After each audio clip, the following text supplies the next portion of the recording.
Back Alley Indie Gaming brought to you by Burnalot Enterprises. In today's episode...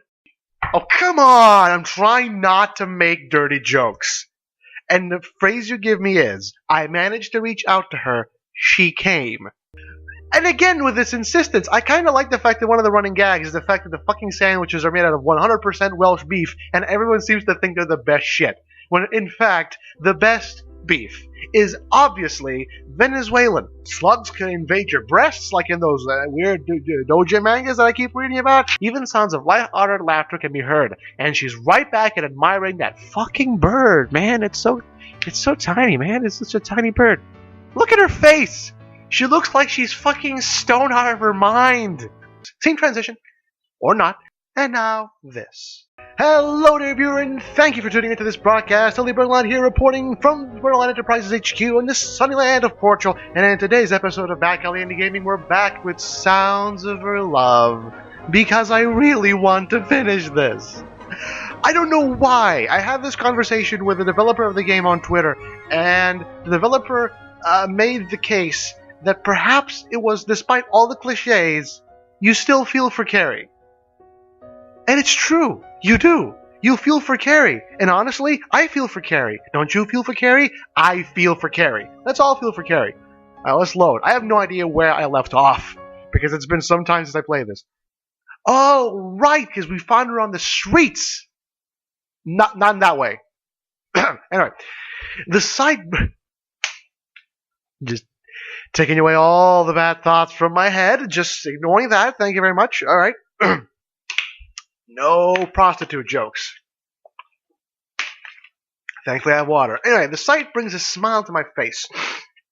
It usually would, but this time means a lot more to me than any of those ever could. I think the sentence structure there requires a bit more work, but it's fine. I managed to reach out to her. Oh, come on! I'm trying not to make dirty jokes. And the phrase you give me is, I managed to reach out to her, she came. I'm trying so hard, man. I'm trying so hard. Don't do this to me, man. Please. Okay, so she came. God damn it. I'm trying not to giggle, but I'm failing. Her expression does not match mine. She still carries a troubled expression, repetition, as she advances further down the street. If one thing is for sure, there's still a lot of work to do before we can make things right, even if that's even the right word. Yes, it's been 2 minutes and 3 seconds since I started this, and frankly, I'm already pissed off by the choice of words of Poopsocks.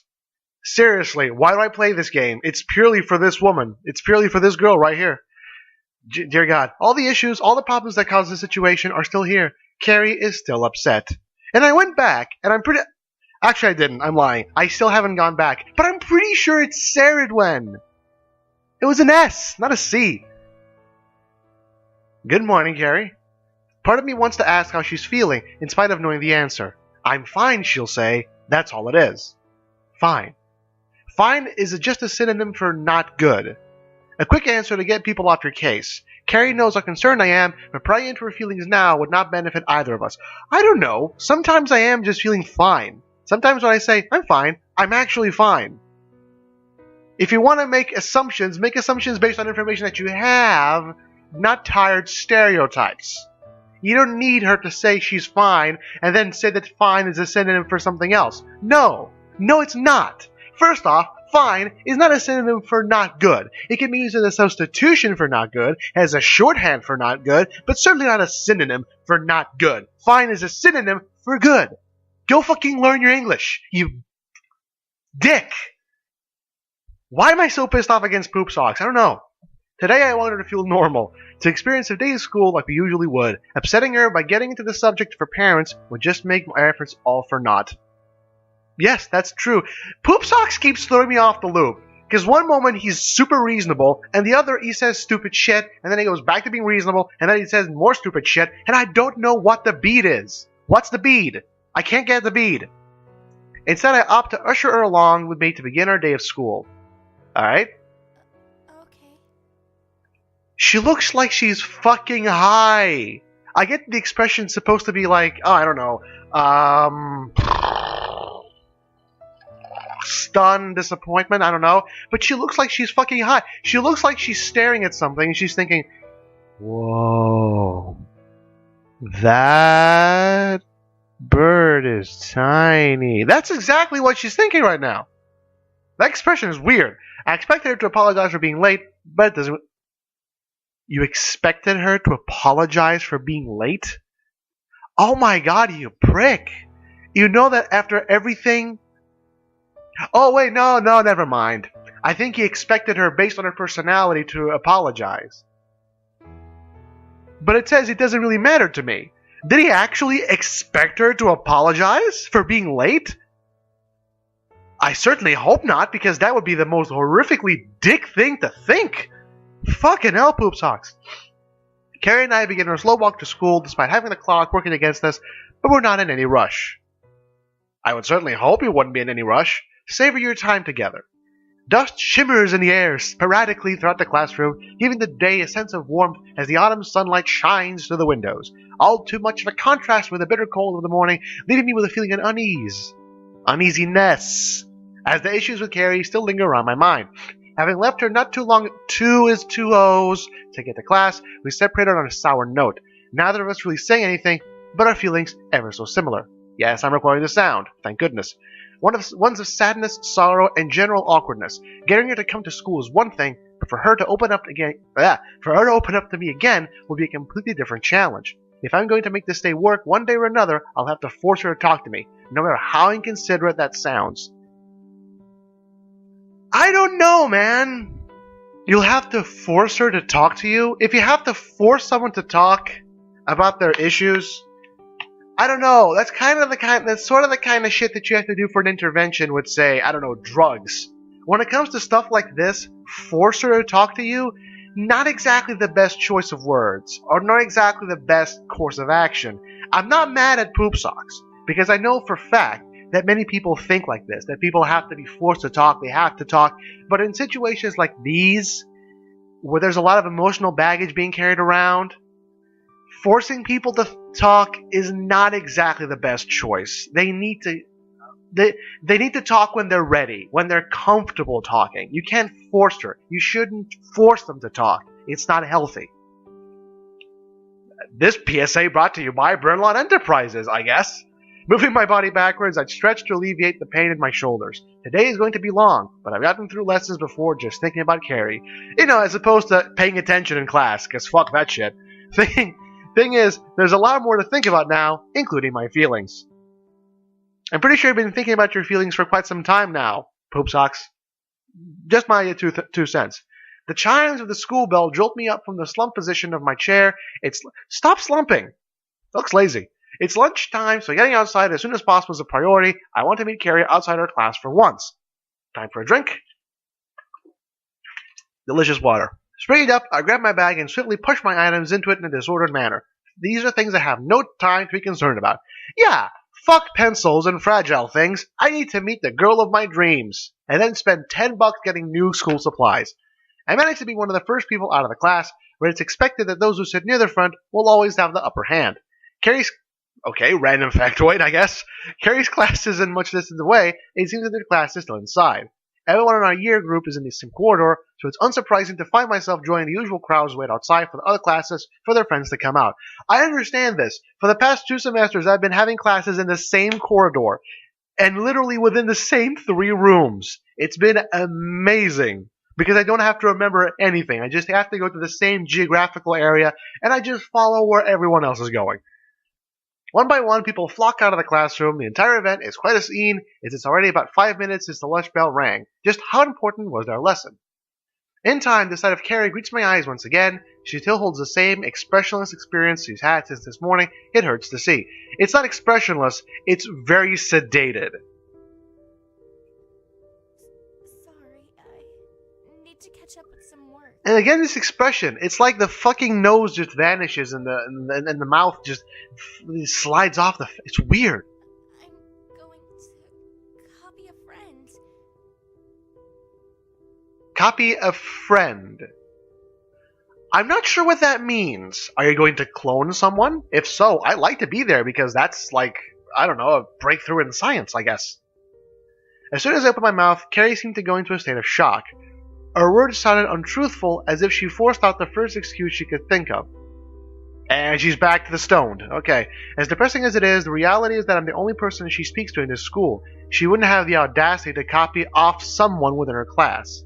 If she's not ready to speak, that's fine. The entire action itself going back on what I previously decided upon earlier.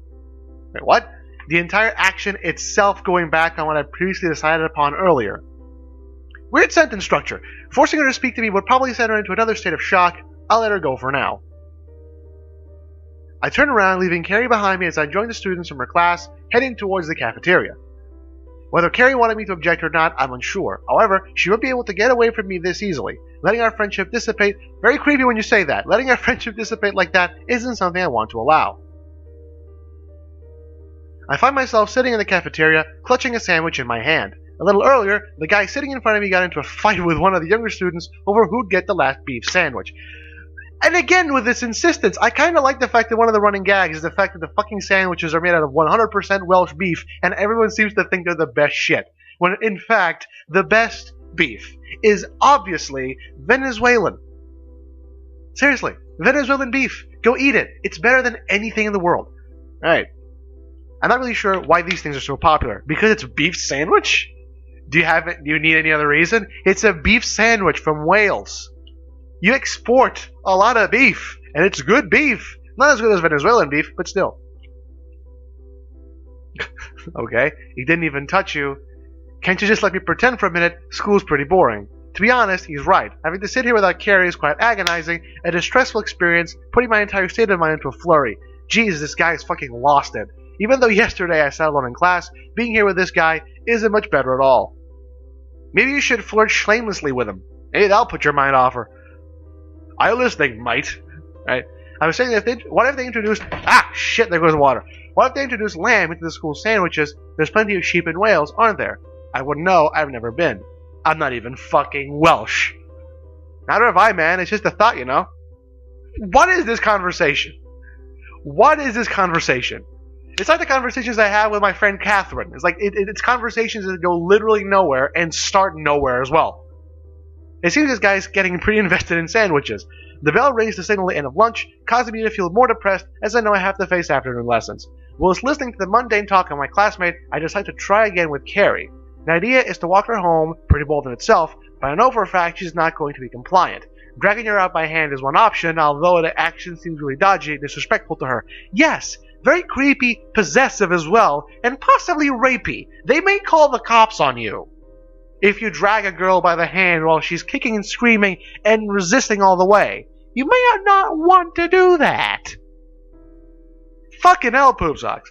And I'm so pissed off at this guy. I hate him. In a way, it might show her how much effort I'll put into being there to support her.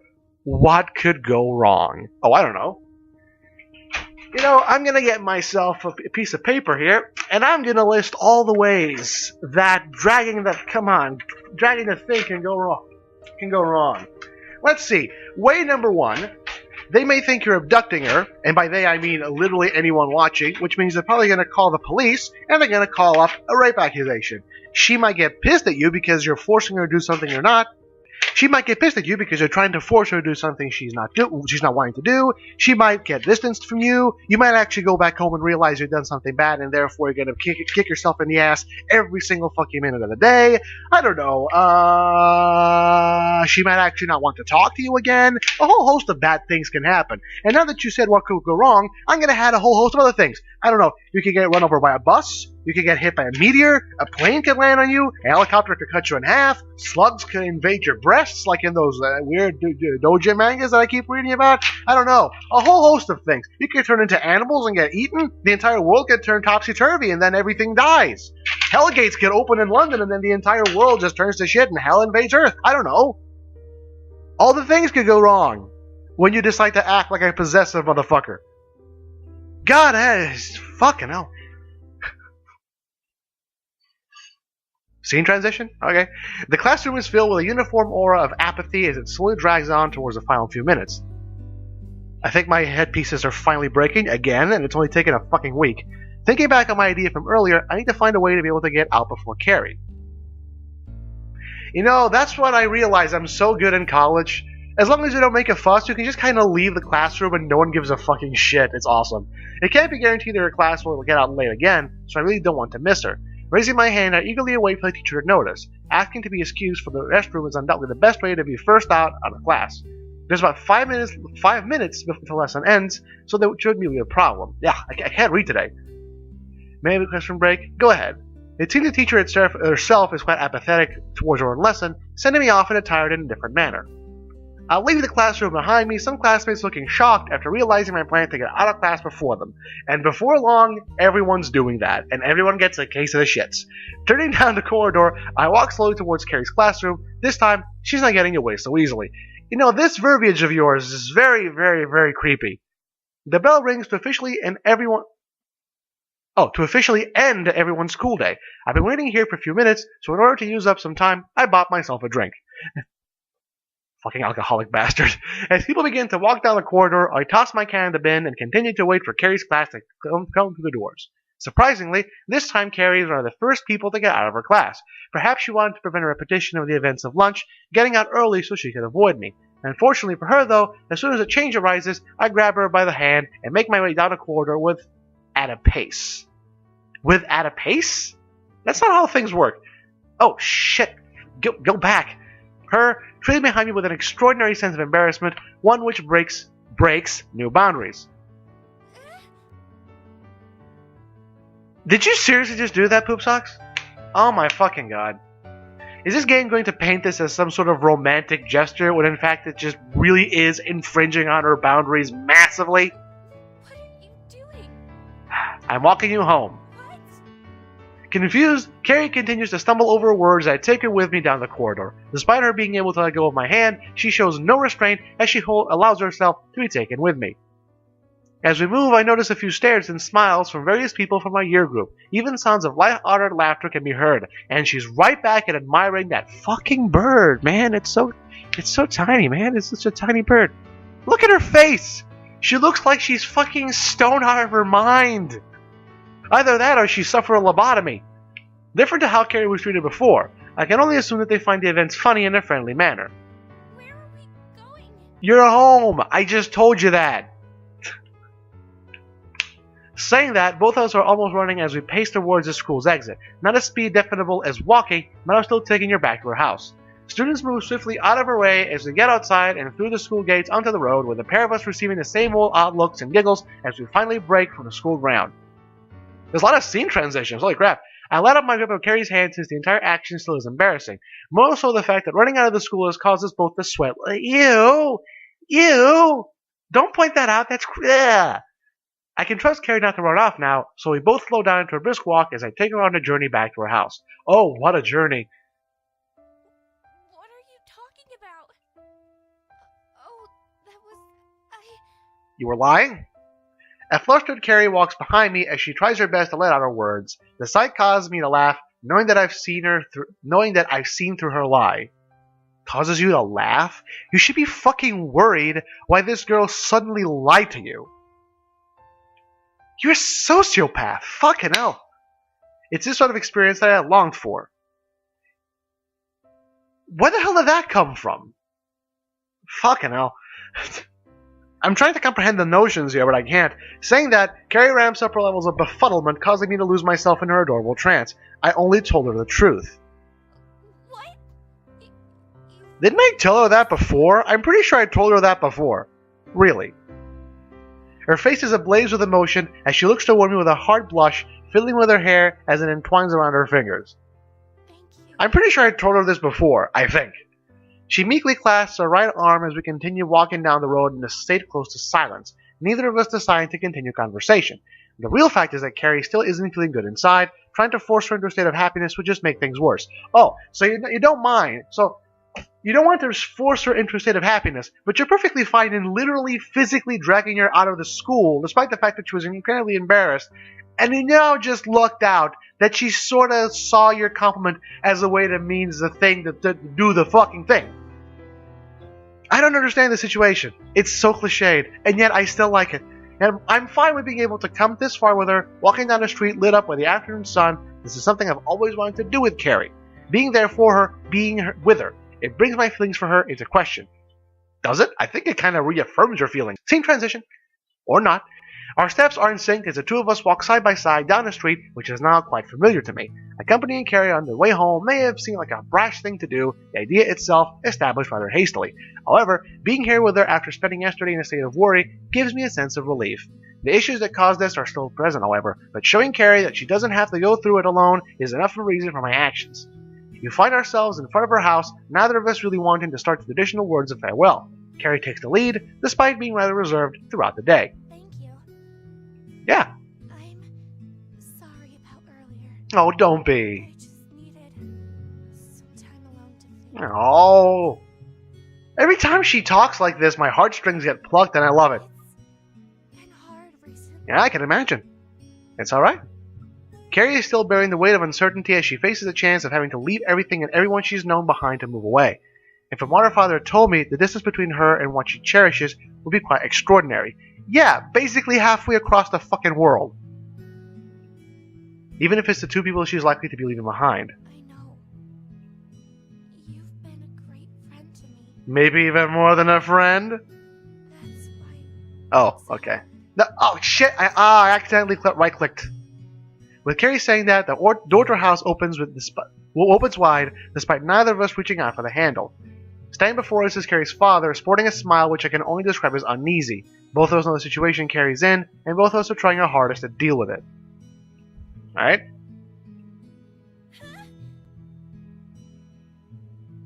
Why would that be weird? Mr. Irwood wastes no time in trying to get me inside of his house. All I can assume is that he has something he wants to discuss with me.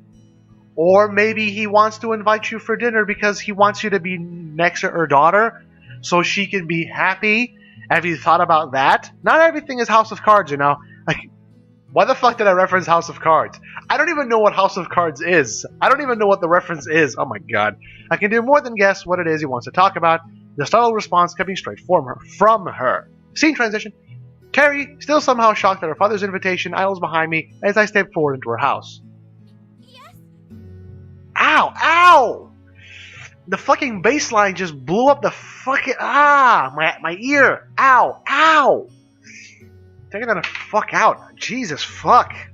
Yeah, the goddamn earpiece is completely broken now. It only took me a fucking week to get that done. It's strange that a man had to ask his own daughter if she's going to enter their own house, but it's not something I wouldn't be expecting with Carrie. Her actions are quite adorable. And, socially awkward.